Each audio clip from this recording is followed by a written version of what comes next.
ربي يا أحمد على محمد حلي خير صلوات سمد ربي يا أحمد على محمد حليه خير صلوات سمد بارك لي اللهم في حياتي وجل وادي وتنالي. waa kon mbokk yi ñu ngi leen di yëgal ni kilifa réew mi yegsi na donc muy Zambon ak délégation am yegsi nañ xam naa rek ñu dalal leen ñu ngi ànd ak suñu mag suñu xarit Mass Thiam waaw sëñ Mass xam naa ñu jox la micro bi nga dalal gan yi ñu waxtaan ak jëwriñ bi El Hadj Moustapha Sylla mi nga xam ne tey moom mooy def conférence bi mu nuyoon teg kilifa dëkk bi ñu taaral ko taglal leen jërëjëf sëñ Mass. Bismillahirrahmanirrahim. Allora, buonasera a tutti, parlerò in italiano. Buonasera a tutti, buonasera a Zambon, l'assessore Zambon e l'assessore Brugioni. Allora, il sindaco di Conigliano Fabio Chies doveva essere presente ma è fuori città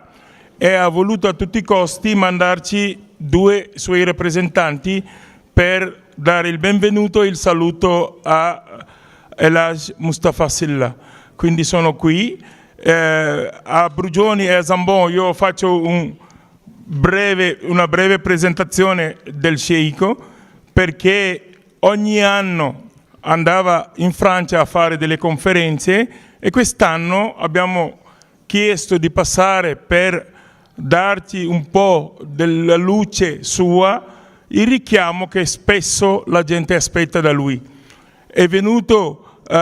nato in una città, in una zona dove sono i più grandi erodi del sud del Senegal, che si chiama il Pakao del Senegal, in Casamance, dove l'assessore Perin è già stato,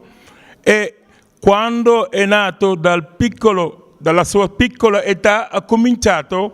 a istruire, educare i ragazzi. Quindi lo slogan che ha è di educare e istruire mettendo l'uomo al centro di tutto. Quindi la persona, gli interessa la persona, l'uomo come individuo all'interno della società in cui vive. Quindi tutto passa attraverso gli insegnamenti dell'Islam, della religione musulmana, delle raccomandazioni del libro santo e del profeta Muhammad sallallahu alaihi wasallam. Quindi per questo motivo noi riteniamo molto importante, essendo degli immigrati vivendo fuori dal Senegal, avere una figura di questo genere per richiamarci sulla retta via, per richiamarci sulle indicazioni delle religioni e dell'Islam. Per questo motivo lui si è presentato oggi accompagnata da sua sorella maggiore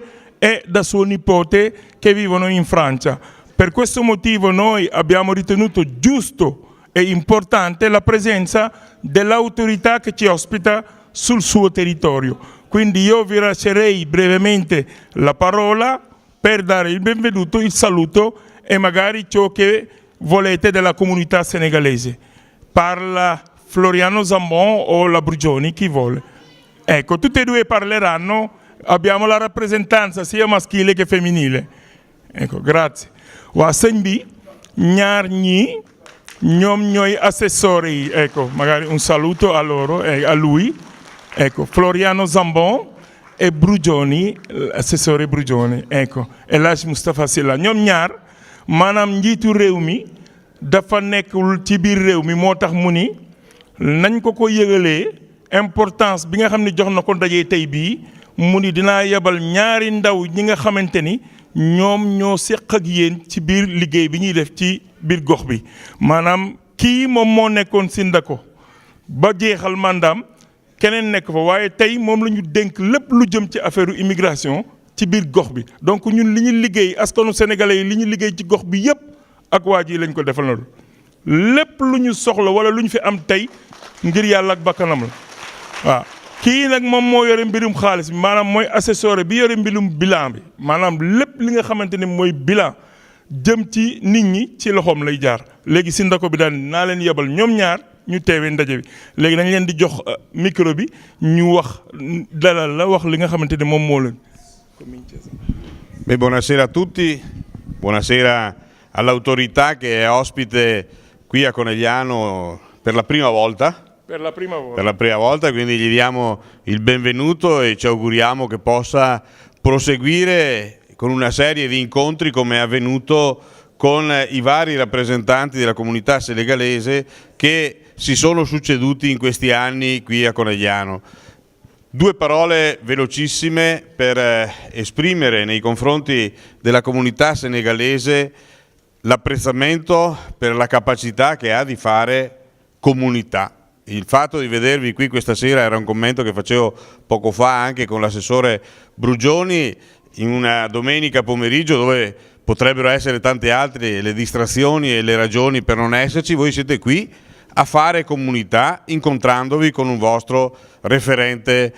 importante e le occasioni però che vedono la comunità senegalese più volte riunita durante l'arco dell'anno sono tante, sono occasioni di confronto, sono occasioni di condivisione, sono anche occasioni di solidarietà, perché non posso non ricordare il grande lavoro che Massamba ha fatto in questi anni. Fategli un applauso a Massamba perché se lo merita. Assieme abbiamo anche il mediatore culturale della Moldavia, che è un'altra comunità, e assieme agli altri cinesi, marocchini, dell'ex Jugoslavia e di altri territori hanno reso possibile in questi anni una relazione che si è consolidata. Però non me ne vogliano gli altri, ma la comunità senegalese è una comunità da iscrivere tra quelle da prendere di esempio, perché avete saputo anche fare comunità. Ho visto che c'era anche Shaki qua, dovevo che l'è perso, eccolo qua. Anche lui che è consigliere comunale, che è del Bangladesh, anche lui negli anni ha fatto un percorso da giovane, è cresciuto con la comunità e ha saputo anche lui integrarsi, trovando anche una collocazione dal punto di vista professionale di grande rispetto. Penso che vada preso come esempio. Però per concludere dico ai referenti che abbiamo qui ospiti, la comunità senegalese prende sistematicamente spunto dagli insegnamenti dei propri leader, dei propri capi, e percepisco che il messaggio che anche in questa occasione, come nelle altre, sta per essere diffuso ed è diffuso, è quello di un reciproco rispetto e di una comprensione. Se continuiamo così, continueremo sulla buona strada. Buona giornata a tutti. Ecco, sëñ bi nee na ci gàttal comme bii mooy sa yoon wu njëkk mi ngi lay dalal ci jàmm ak salaam ci dëkkam, ci dëkk bi nga xam ne fi la ñu nekk. Nee na du day ñaan yàlla suñu borom bi def ba nga xamante ni sa ñëw dina doon ay ñëw yu bari comme ni ko fi ay kilifa yu bari defee jaar ci réew mi. Ci gàttal li mu wax mooy maanaam ci tënk njabootu sénégalais yi, doomu sénégalais yi njaboot lañu, maanaam dañu nekk njaboot, dañu doon benn bopp ni ñu koy waxee ca Sénégal. Maanaam bésu dimanche fu ñu mën a dajalee mbooloo mu mel nii te ñu war a xëy liggéey wala am yeneen pas-pas ñu ñëw toog pour déglu seeni kilifa, mooy la ñu jàng ci seeni kilifa wala lañ leen yaree ci seeni kër ñu ngi koy sàmm di ko topp di ko dox ba fii tey. ñeneen ñi nag xëy na mën nañ ko cee mere, waaye nii communauté sénégalais bindoo, ni ñu tëddee, ni ñu mel, ni ñu seeni melokaan ak seeni doxin, buñ ko continuer suñu ànd dina neex te dinañu njëriñ ma dinañ ko jëriñoo ñun ñëpp. Donc ci gàttal moom loolu la wax, mi ngi ci sant bu baax, di la dalal bu baax. Et di ñaan yàlla ñun ñu continuer loolu ba ñeneen ñi nga xamante ne xëy na amuñu loolu ñu jàng ko ci ñun, roy ko ci ñun. Ci gàttal maanaam loolu mooy tënk waxam. Mais kontaan na lool ci daje yu mel nii te xam na ni daje yi dinañ gën a bëri, at bi dinañ ci def ay daje yu bëri seede yàlla yoo xamante ni nii la ñu mel. Donc loolu la ñu jàngee Sénégal wala lañ ñu nàmpal ñu yaru ci màgg ci moo waral ñu koy dox ba tey fii loolu yaakaar naa ni ñun njabootu sénégalais yi war nañ ci sant yàlla sant suñuy waajur mais surtout sant leen ci yéen ñii di suñuy kilifa di ñu ko jàngal xaaral ma jox assesseur mu. Grazie, buonasera. Beh, non c'è molto da aggiungere dopo quello che ha detto l'assessore Zambon, che ha una storia qua a Conegliano. Io intanto saluto tutti, buonasera, sono venuta volentieri su invito di Massamba e della signora Taldie. Devo dire che mi sono avvicinata da poco a questa realtà, che ho cominciato a conoscerla da quando sono assessore, quindi da pochi mesi. Condivido quello che dice Floriano, che mi piace vedere che facciate comunità e soprattutto che siate molto operosi e attivi nella nostra città. Noi cerchiamo per quello che possiamo di darvi una mano e speriamo di riuscire a fare di più nel tempo. Io vi ringrazio dell'invito, non aggiungo altro perché indubbiamente chi mi ha preceduto è molto capace a parlare in pubblico, ma soprattutto a dire quello che è un po' la sensazione che abbiamo tutti. Vi ringraziamo e vi auguro una buon pomeriggio serata. Grazie. moom nee na ci gàttal waxam du bëri ndax ki ko jiitu wax na lépp daanaka ndax expérience bi mu am ak sénégalais yi lim ci mën a yokk rek mooy maanaam lépp li nga xamante ni parce que ñoom ci ñi ñu fal bees la bokk donc ay weer yi ñu génn rek la commencé am contact ak ñun xam li nga xamante ni moom la ñuy def ci biir gox bi lim ñu mën a garanti daal mooy lépp lu ñu mën a jàppale ci liggéey bi bu soobee yàlla dinañ ko def su fekkee ni mën nañ ko loolu daal mën na ko ci yokk li ko ci gën a impressionné mooy li ki ko jiitu wax maanaam gis na ni que ñun benn njaboot lañ maanaam benn famille lañu ñëpp dañuy ànd ak capacité ak déggoo ak xol yu rafet pour def lii nga xamante ni tey moom moo nekk nii suñu kanam donc loolu rek la woon wax ci gàttal donc du ci yokk lu bëri. Shaki vuoi dire qualcosa?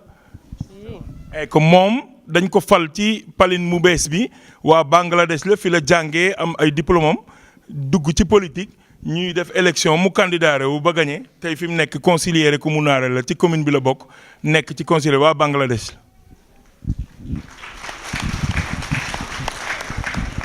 Assalamu alaikum a tutti. È un piacere essere qui con voi perché un po' mi sento anche parte della vostra comunità. Floriano ha già detto tutto, quindi io so che la comunità del Senegal è una delle comunità più numerose ma anche quelle più integrate, che è un esempio per tutte le altre comunità. Io vi porto come esempio di solito alle comunità del Bangladesh o delle comunità rumene o tutte le altre comunità. Secondo me hanno molto da imparare sul modo di integrazione che avete avuto voi, quindi io vi porto sempre come esempio perché siete una comunità veramente forte. E vorrei lasciare un messaggio perché non voglio portar via tempo alla vostra festa, un messaggio ai nostri ragazzi perché io sono anche giovane e vorrei dirvi i vostri figli devono studiare. Quindi io consiglio ai ragazzi di studiare, di puntare molto in alto, essere ambiziosi, di collaborare, di cercare di aprire la propria apertura mentale. E viviamo in un paese che ci ha ospitati, quindi dobbiamo esserne grati, ma anche come dire, essere parte della crescita di questo paese. Io dico sempre ai ragazzi, noi viviamo qui, siamo ormai parte della comunità, abbiamo molti la cittadinanza o la stiamo per prendere. Voglio che come la comunità ci ha accolti, anche noi diamo qualcosa alla comunità, è un dare e avere. Ecco, grazie mille. moom nee na ci gàttal fépp fu mu dem day jël communauté sénégalais maanaam njabootu sénégalais yi comme exemple maanaam yeneen xeet yëpp nañu xool ci sénégalais yi ni ñuy doxee li ñuy jëfee ak ni ñu bokkee ci réew mi nga xamante ni moo leen dalal loolu la am lu ci muy yokk message bi nga xamante ni mooy message principal bi mooy mi ngi ñaax ndaw ñi ñu jàng maanaam jàng xool ca kaw def loo xamante ni dina tax ñu am ay diplôme mën a participer ci réew mi nga xamante ni moo leen jàppale maa mën a participer aussi ci réew mi seen réew mi ngi xam ne bàyyi nañ leen donc loolu daal mooy message am loolu xale yi la koy ñaan mais xam naa waajur yi tamit am nañ ci wàll kii nga xamante ni moom moo représenté médiateurs yi maanaam dañoo am mbootaay moo xamante ni lu tolloog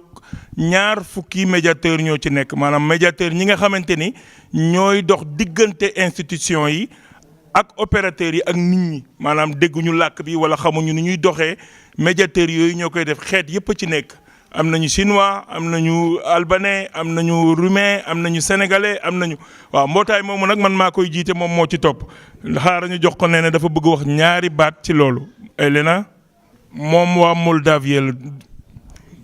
Buonasera a tutti, buonasera ospiti.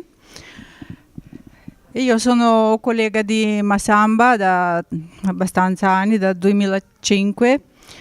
Stiamo lavorando insieme. Lui ci coinvolge sempre quando voi fate feste del genere.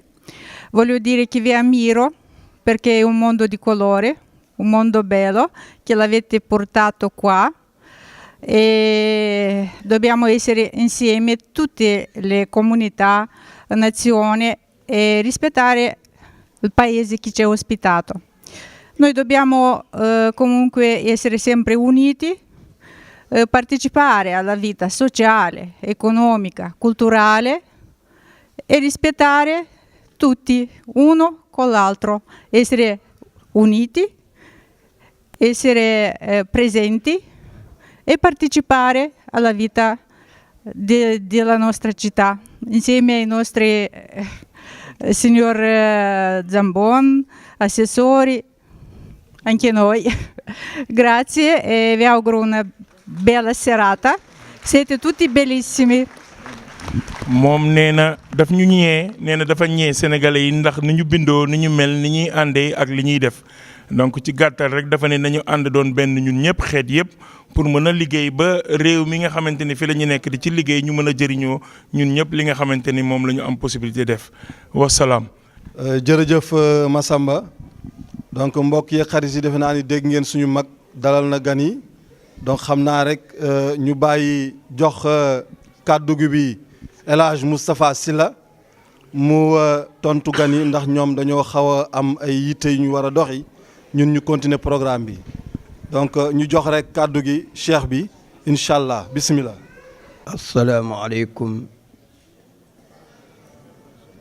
asalaamaaleykum wa rahmatullahi wa barakaatu. mbokk yi ñuy jéggulu balaa ñuy dugg ci waxtaan ñu yëkkati suñu nuyoo muy nuyoo Sénégal ak nuyoo kilifa diine yi Sénégal ak ñi nga xam ni ñoo leen jaboote ci wàllu administration muy gouvernement di nuyoo suñu mbokk ak suñu njiyaatigi yi fi ne muy ñi nga xam ni ñoo ñu fi dalal muy réewum Italie di leen nuyoo bi nga xam ne xam nañu fan lañ ko tàmbali waaye amul fu mu yem nuyoo ki la fekk ci jag mu xettali la nuyoo ki la fekk nga wéet mu wéttali la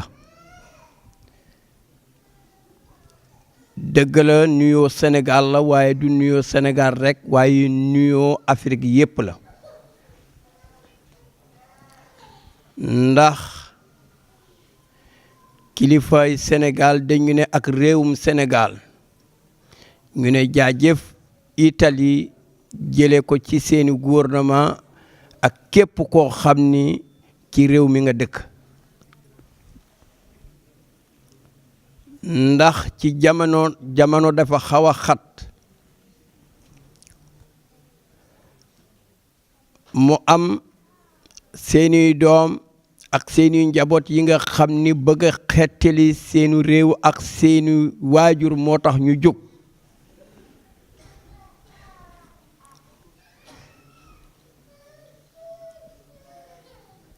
daj coono bu ne lu ne daj leen dugg ci ay gaal dox ci seeni tànk donte loolu du seenu bëgg-bëgg du seenu bëgg-bëgg ay waajur ndax xam nañ ni li fa nekk ci ay coono ak ci ay engagement yoo xam ne kenn xamul lu mu lay jural waaye ñoom seeni xër ak seeni bëgg jàppale seeni réew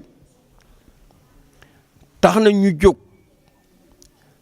jël gaal yi nga xam ni ñoom ci seen bopp xam nañ ne du danger la mën a jur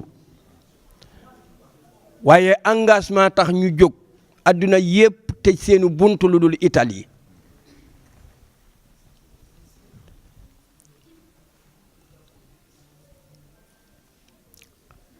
buntu bi nga xam ni dafa ubbeeku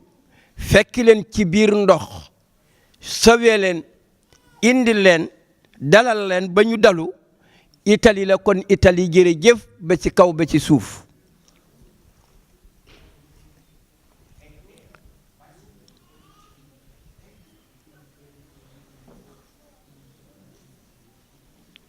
kon nañ xam nañ ni Italie réew mu baax la réew bu am yërmande la ci boppam waaye am na ko yërmande ci bépp doomi aadama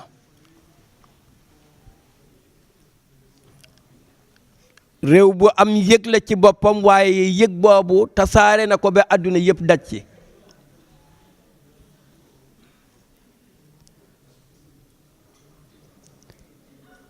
te réew la boo xam ni jàmm lay dox jàmm lay taxaw jàmm lay wax fu ne waaye ku fi ñëw jàmm nga fi fekk ñii ñëw dalal ngeen ci jàmm kon jaageen jëf yàlla jàmm jooju sax fi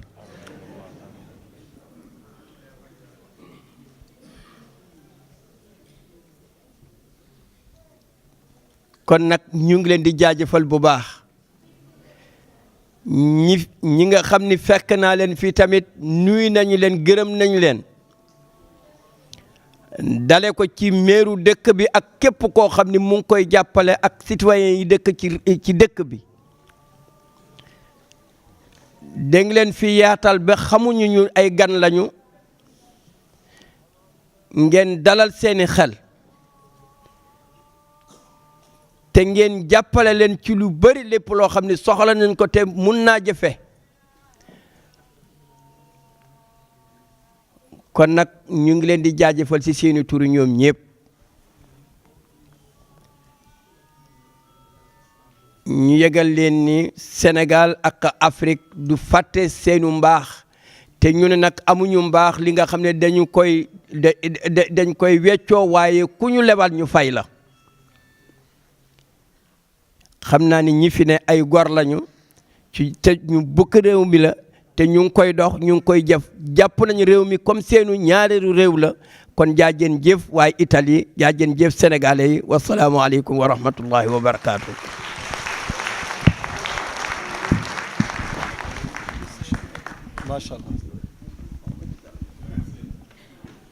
Allora, brevemente io ho provato di fare un riassunto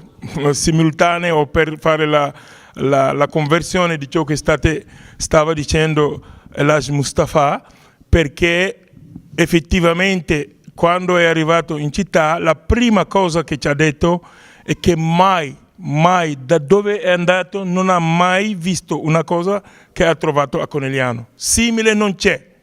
Un'integrazione, portatori delle nostre tradizioni, costumi e religione nel rispetto di chi ci ospita. E quindi lui, suo cuore è talmente grande per ringraziare la comunità italiana, lo Stato italiano e la città di Conegliano per l'apertura, l'accoglienza che ha dato alla comunità senegalese in particolar modo, ma soprattutto a tutti gli stranieri. Quindi praticamente il suo ringraziamento non solo della comunità senegalese presente, non solo del Senegal, ma di tutta l'Africa per ciò che state facendo e che il mondo intero oggi è testimone che il cuore dell'Italia non c'è paragone in questo mondo di oggi, perché ha messo la persona, ha messo l'uomo al centro di tutto, prima di tutto, e tutti i passi della nazione italiana va verso la pace, niente altro, la pace, unificare i cori, unificare i popoli e aiutare chi ha bisogno. Questo è ciò che sta facendo l'Italia, quindi veramente grazie di cuore e veramente che Dio vi assiste e vi dà tutto ciò che volete come nazione. Questo è stato proprio quello che riporto a voi, quindi vi ringrazio tantissimo. Grazie, quindi buona giornata. Ecco.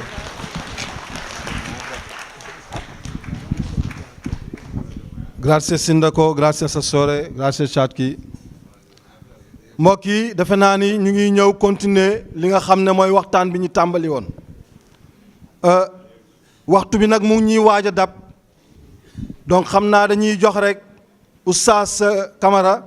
mu tëj waxtaan bi ci 2 minutes bi mu tàmbali woon ñu mën a ñëw continuer li nga xam ne mooy liggéey bi ñu leen di fàttali ne rek ni conférence bi daayira bi nga xam ne moo tudd a daayiratul muminina wal muhminaati ki nga xam ne mooy jëwriñ bi di Lansana Badji ak Fatou Diatta ñoom ñoo organiser lii nga xam ne mooy conférence bi ñu leen ko doon fàttali rek donc Saliou waxtu baa ñuy dab ñu continuer jox ki nga xam ne mooy suñu jëwriñ di suñu pap di suñu lépp muy imam Sagna mu tëjji ndaje bi jërë ngeen jëf mbooloo mi ñu ñëw jox kàddu gi ki nga xam ne mooy suñu imam ngeen xamee ko ci imam Sagna Amoro moom la ñuy jox kàddu gi mu jël nuyoo communauté Joola bi teg ko ci képp koo xam ne rek ñëw nga teewee bés bi mu jël jaajëf bi teg ko ci képp koo xam ne rek ñëw nga teewee bés bi donc ñu jox imam Sagna lii nga xam ne mooy kàddu gi jomde sa commission ka jalon tati burom jomne sa si daara sati sabengon tati burom kumuri tebu di yala ni kulayna di dairatul yet ko mani ngaku show buron wala wore yale tate nila ni sa commission ka jalon tate e broka ban dairatul muminin wal muminati ku kammi ban man ñum bala komi ka organisem conférence wiye kala kom président olil Fatou Diatta di karibe nom iwon ko ja Fatou Diatta no man ko kuri bana ko la tuburon di koro lambenen di ko pali kan man ñum ko dairatu ko man ngako karibo ron du ko kila man ko continuer di ka organiser e wa fuema ku kane wan manje MT pane chami baraji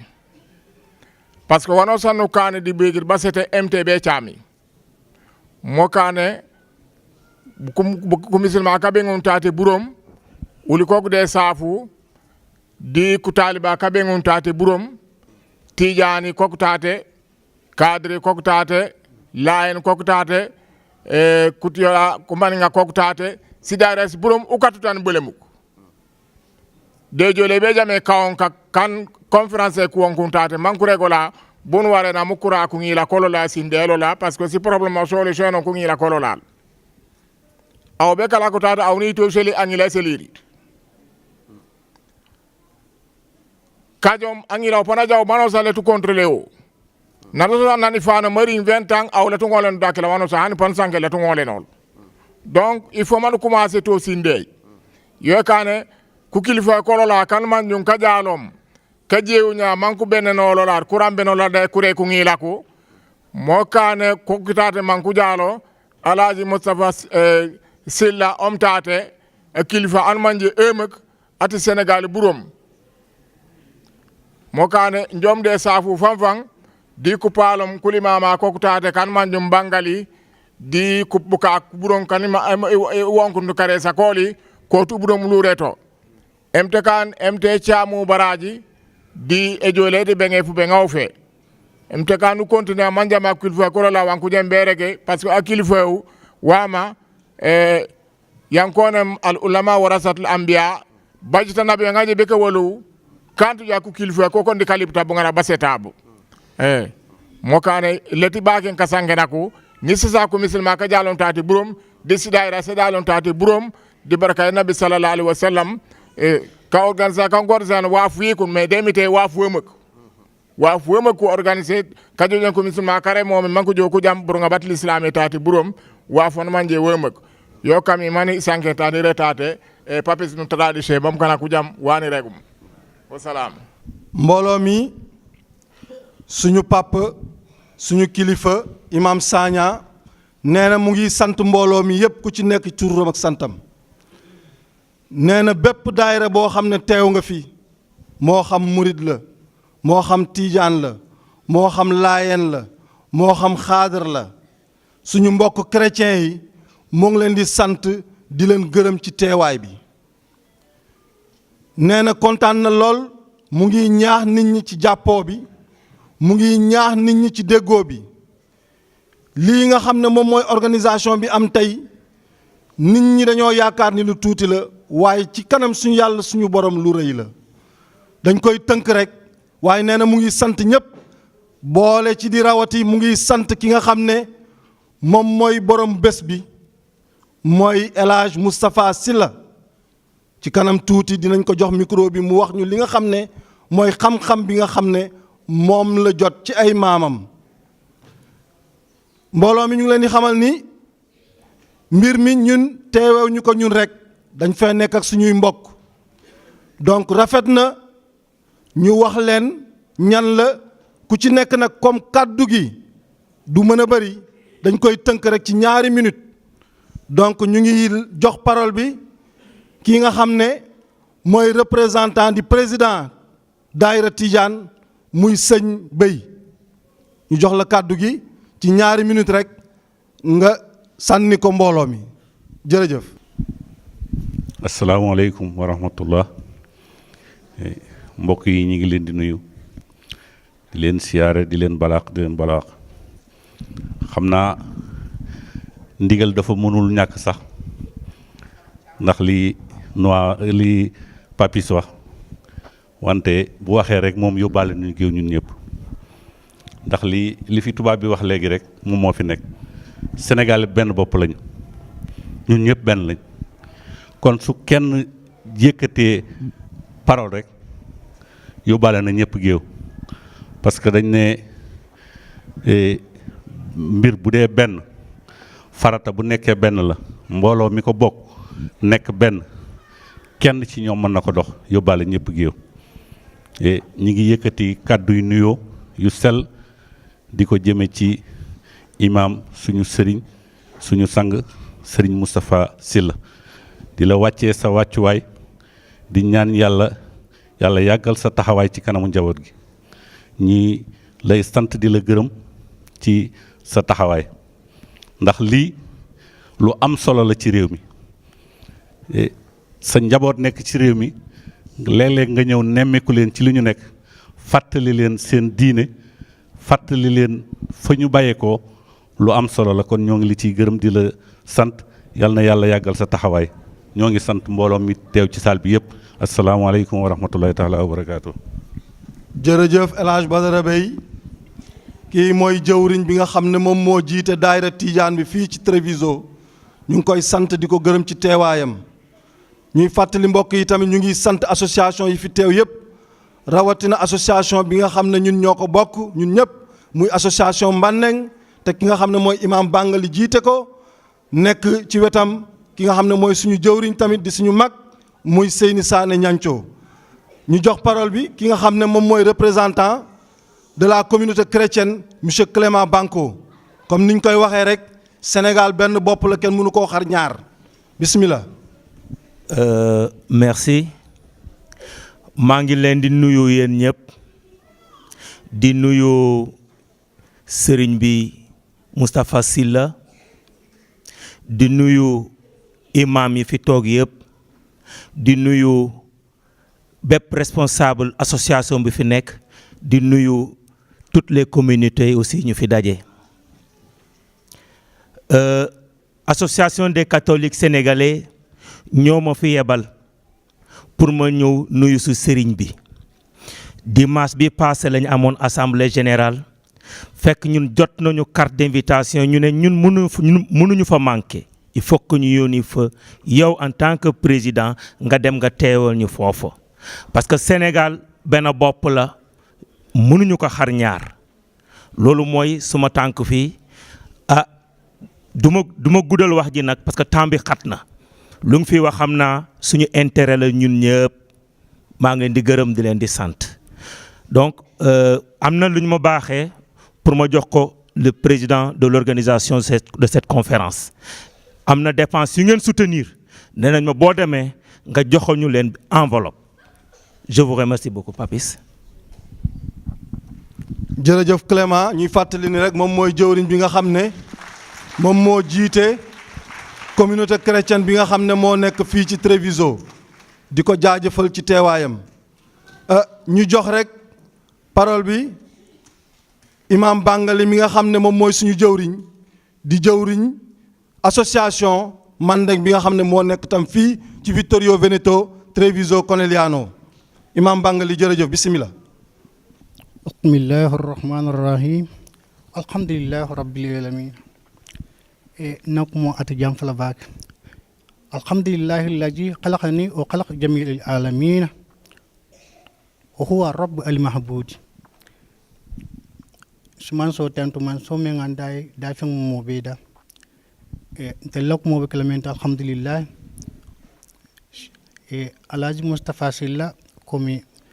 como qala rasulullah sallallahu alayhi wa sallam kila ya bange nyamenna man akrama ulama'u akramani wa man akramani akrama Allah wa man akrama Allah ma wa kul jannatu momenga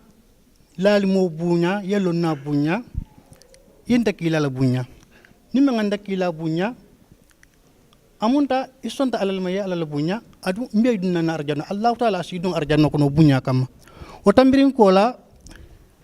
ismem po wa qala rasulullah kila ya bangetum ako momen sigita inin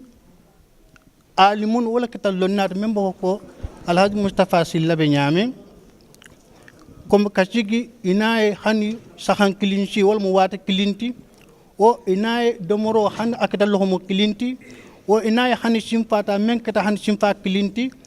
akon si arjanno dila arjanno minna waro ko ko dunya be nyamenna o kuma men bo al halota mun tantel be wa radio sorle akas arjanno di mari la arjanno minna waro ko dunya be nyame donc safa nyamin alhamdulillah rabbil alamin on kontanta komi telefona na daira ni ila kafo anin kanyo mutanga niola kanyo kumandi kana ben alaji mustafa silla ala ko bunya kama ka ben nanyo mutaka o nganiyo kama falas bela hajo jara nata ko khayro membi fon fe na falas jara yo sikmo men fo wala assalamu alaykum wa rahmatullahi ta'ala wa barakatuh hanim bi diamo be siarin abe mo jamada comme kontamo men tin tanyanta barajo men sallallahu alaihi wasallam comme lonna la ko kama wasalaamu aleykum wa rahmatullahi taala wa barakatuhu. waaw mbokk mi suñu imam dafa indi ay hadis ku ma xam-xam ni sama njàng ci alxuraan soriwul dëgg moom day ko wax rek te yàlla tax damay bàyyi oustaz Camara moom mi nga xam ne mooy sama jëwriñ man mu del jottali leen li nga xam ne hadis yi sëñ bi indi soo say naa ne ay ndaamaale daal laal sama gémmiñ alhamdulilah pour gagner du temps lu mu fi indi nee na yonent bi sallallahu alayhi wa sallam dafa en xadis bi nee na képp koo xamante ni jox nga cër sama borom xam-xam yi respecté leen ko dafa mel ni man yonent bi man nga jox cër man nga respecté te man yonent bi képp ku mu jox cër joxuma sama wàccuwaay rek suñu borom subhanahu wa taala nga dafa mel ni yàlla nga gëm te moom nga jox cëram te yàlla boo ko joxee cëram rek mu dugal la àjjana kon nag xadisa bi day wone ni ñu respecté suñu borom xam-xam yi ñu bañ leen xeeb wasalaamaaleykum wa rahmatullahi wa barakaatu. xam naa bu ma jógee fii jàngiwaat incha allahu rabbi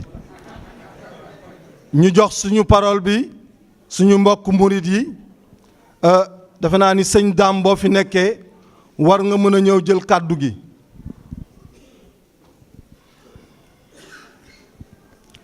ñuy fàttali nit ñi tamit rek ni ñi nga xam ne ñoom la ñu bokkal maanaam yorin dëkk bi muy politiciens yi ñoo ngi leen di sant di leen gërëm seen teewaay mbokk APR yi ak mbokk parti démocratique sénégalais yi. auzu billahi mina seytaani rajim. asalaamaaleykum wa rahmatullahi taala wa barakatuh. sunu sëriñ sëñ Moustapha Sylla ñoo ngi lay nuyu ci turu sunu jëwriñ sëriñ Khadim Ndiaye mi nga xam ne mooy jëwriñ Seexul Khadim ji nekk fii ci télévision waaye dafa génn ci fan yi tama topp ci moom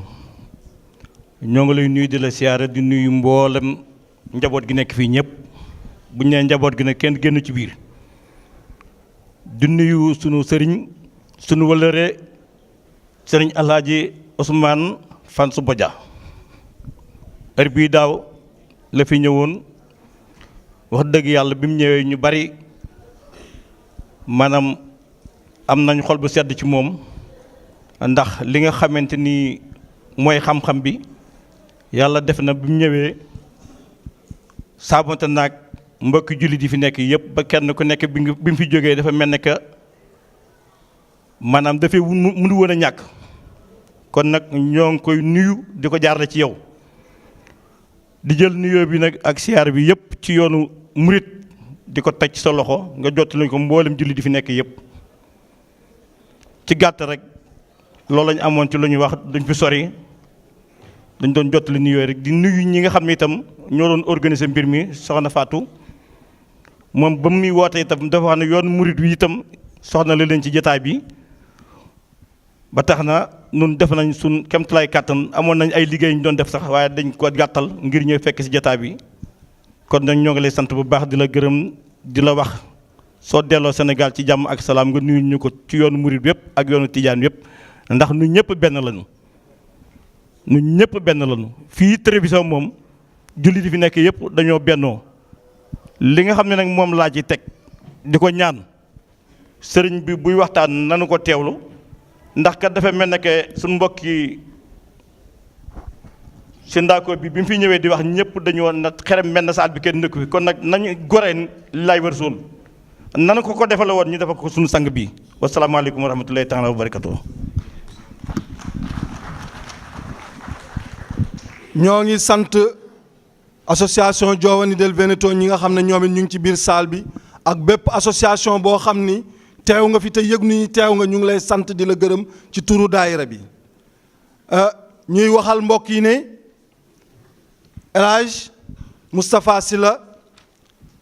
réew mi dañ fi nekk ak ay borom xam-xam waa Sanécounda nag ñoo ci jiitu waaw xam nga ñoom samay kal lañu il faut que ma sagal leen ci bés yu mel nii donc ñoom bokk na ci ñi nga xam ne ñoom ñoo yor daayira bi bokk na ci ñi nga xam ne ñoom ñooy jàngal xale yi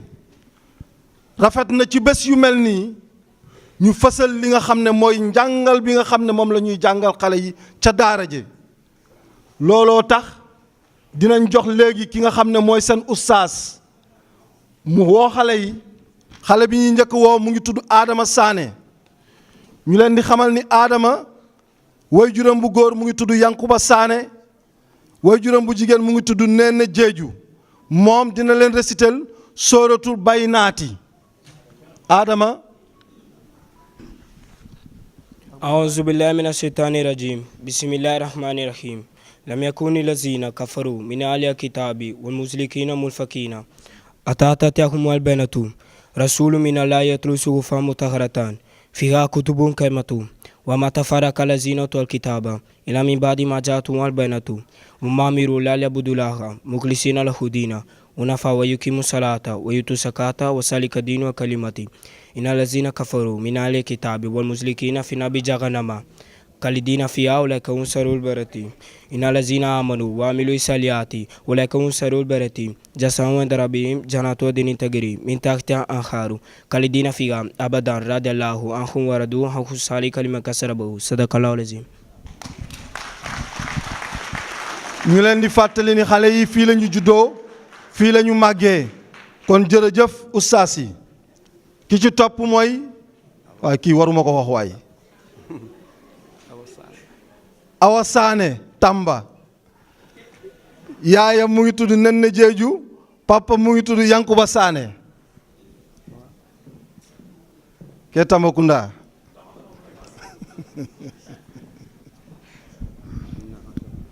أعوذ بالله من الشيطان الرجيم بسم الله الرحمن الرحيم إنا زلناه في ليلة القدر وما أدراك ما ليلة القدر ليلة القدر خير من ألف شهر تنزل الملائكة والروح فيها بإذن ربهم من كل أمر سلام يا تامة الفجر صدق الله العظيم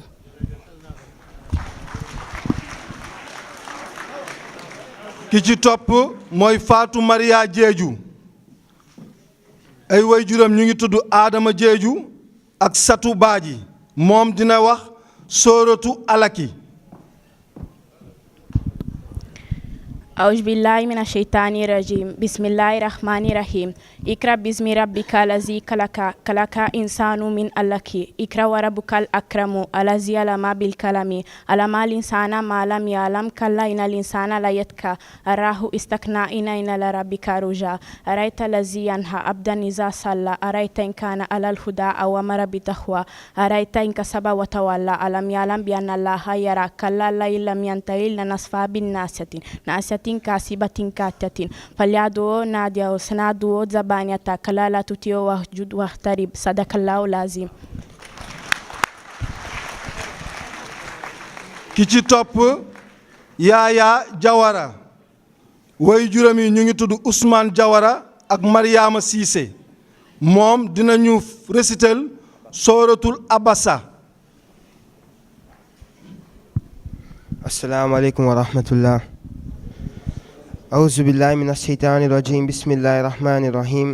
عبس وتولى أن جعل ما وما يدريك لعله يزكى أو يذكر فتنفعه ذكرى أما من استغنى فأنت له تصدى وما عليك ألا يزكى وما من شاء يسعى ويخسى فأنت موت لها كلا إنها تذكرة فمن شاء ذكره في شوف مكرمة مرفوعة مطهرة بأيدي سفرة كرام بررة قل الإنسان ما أكفره من أي شيء خلقه من نطفة خلقه فقدره ثم سبيل يسره ثم ماته فأكبره ثم إذا شاء أنصره كلا لما يقضي ما أمره فلينظر الإنسان إلا طعامه إن سببنا الماء سبا ثم سقفنا الأرض سقا فأنبتنا فيها جبا وعنبا وقضبا وزيتونا ونخلا وحدائق هبا وفاكهة أبا متاعا لكم ولأنعامكم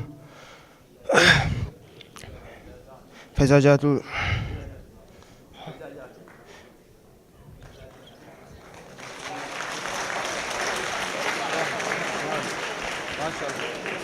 فانبتنا فيها جبا وعنبا وقضبا وزيتونا ونخلا وحدائق هبا وفاكهة أبا متاعا لكم ولأنعامكم فإذا جاءت أبا وعنبا وقضبا وزيتونا ونخلا وحدائق هبا وفاكهة أبا متاعا لكم ولأنعامكم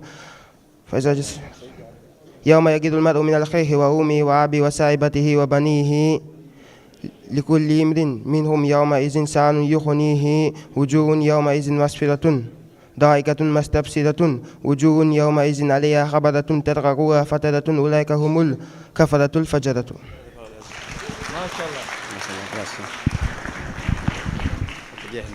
waaw xam naa rek comme kii bokk na ci ñi nga xam ne ñoom ñoo leen di jàngal ñu jox la kàddu gi rek nga wax ñu tuuti njàngum xale yi naka la demee. bon maa ngi nuyu ñëpp asalaamaaleykum njom de saafu burom ku ñila kanji senoli manul liki alqur'ane le ko burom ko lobe mais ngalo ngak ko na mangi lobe men ko jingalu kono man mais ngalo ngar ku baki kep na mangi sujul bolu meno no mangé meno ko burom ku jo man ko lob mais nday tangay ju e ba ko to quoi mo kammi ol ko relo mi kabaji ku ñila o liki jaat sinde jini ñanu seno encourager ñu la man lob ala afa man jikire sinde parce que nan alo be anda l'école ajo ring sin alo but pana ba problème le mante ka jawlo tunya kan ngal tunya mante ku ngolen parce que ku jupo ngila ku jupo mo kane ko lu nganya olu ngare ko kono man rek man ma ngilo me ngal ku baki rek e oli ko ka filiso mi ka baji mi ku ngila ko la burum ku nafa ja be ko nafa wala burum le ko nafa anakon e njomi sal ku baja ko li je encourager ku ngila ko disilu pasolu mam ku jobori mo lo encourager pop assalamu alaykum wa rahmatullah.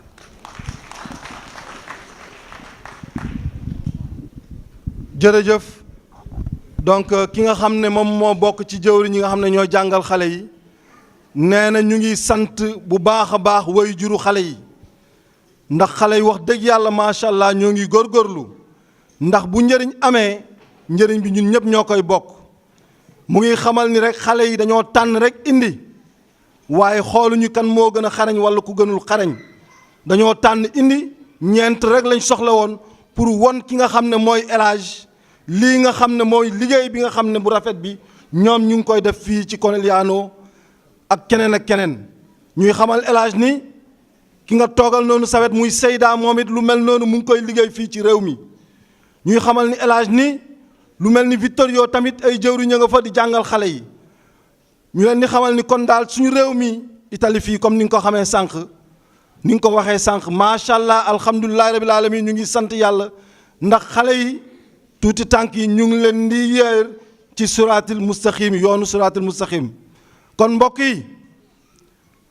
ñu leen di xamal ni waaj bi jot na ñu war a jox kilifa gi mu commencé conférence bi waaye nag dafa fekk ni ay taalibeem a ngi fii dafa fekk ni am na ay taalibe yu fi ne seen kilifa nee na jox na ndigal baal na leen ko xaw ma na ndax waaw nee nañ foog ñu sargal la nee nañu foog ñu sargal la te defe naa ni d'accord naa man tamit taalibe boo teewee sa sëriñ teew nga sargal ko won ko ni wax dëgg yàlla tey fu ma toll gannaaw yàlla yónnent ba samay ñaari waajur yow la kon bokk asalaamaaleykum léegi foog nga jàppale ñu affaire yi mu mën a yëkkati tuuti rek ñu jàppale ñu rek bismillahi rahmaani rahim bamba la ilaha bamba la ilaha bamba la ilaha ba kasim musil karana do jabi bamba la ilaha bamba la ilaha bamba la ilaha ba kasim musil karana do jabi bamba la ilaha bamba la ilaha bamba la ilaha ba kasim musil karana do jabi bamba la ilaha bamba la bamba la ilaha ba kasim musil karana do jabi bamba la ilaha bamba la ilaha bamba la ilaha ba kasim musil karana do jabi bamba la ilaha bamba la ilaha bamba la ilaha karana do jabi bamba la ilaha bamba la ilaha bamba la ilaha ba kasim musil karana do jabi bamba la ilaha bamba la ilaha bamba la ilaha ba kasim musil karana do jabi bamba la ilaha bamba la ilaha bamba la ilaha ba kasim musil karana do jabi bamba la ilaha haylala bamba la ilaha ba kasim silla karanna di majam kanyinin kaji malam kasimuti karanna mol kanyinin kaji malam kasimusi karanna mol kanyinin kaji malam kasimuti karanna mol kanyinin kaji malam mustafati karanna mol kanyinin kaji malam kasimuti karanna mol kanyinin kaji malam kasimuti karanna mol kanyinin kaji malam lonnati karanna mol kanyinin kaji malam mustafati mol kanyinin kaji malam kasimuti mol kanyinin kaji malam kasimuti mol kanyinin kaji malam kasimuti farjat kanyinin kaji malam kasimuti fatu kanyinin kaji malam kasimuti farjat kanyinin kaji malam kasimuti mol kanyinin kaji malam kasimuti bamba la ilaha bamba la ilaha bamba la ilaha ba kasim silla karanna do jabi